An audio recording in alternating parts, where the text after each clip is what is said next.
Right, that's a nice little pile done. You would think that it's that tree in the background there, but no, it's not actually. And there's some more going on. It's over here. And this oak tree here is incredibly lucky. That big oak there that's rising up.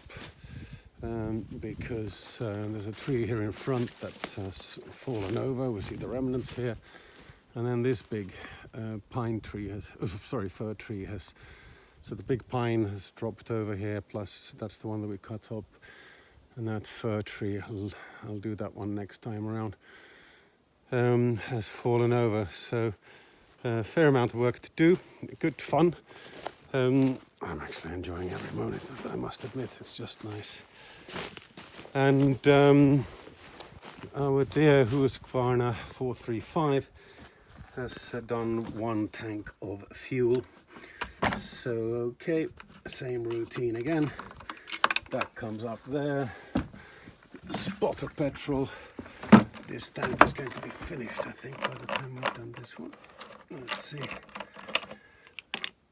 Let's see if we can do something with this.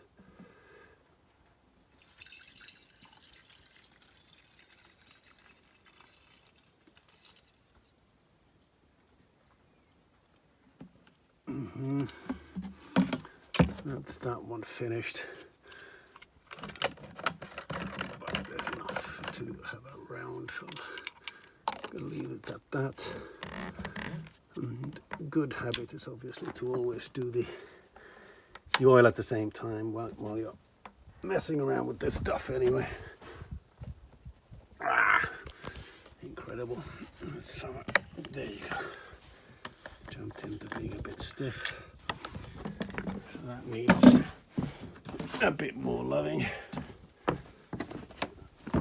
There is still some down there.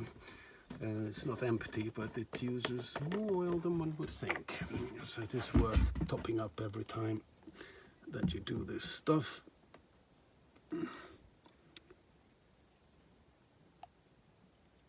There we go. That's looking nice. Good, and she's ready to roll for another round. So that is your patented Husqvarna 435 in full action. Loving every moment of it, looking at all those trees.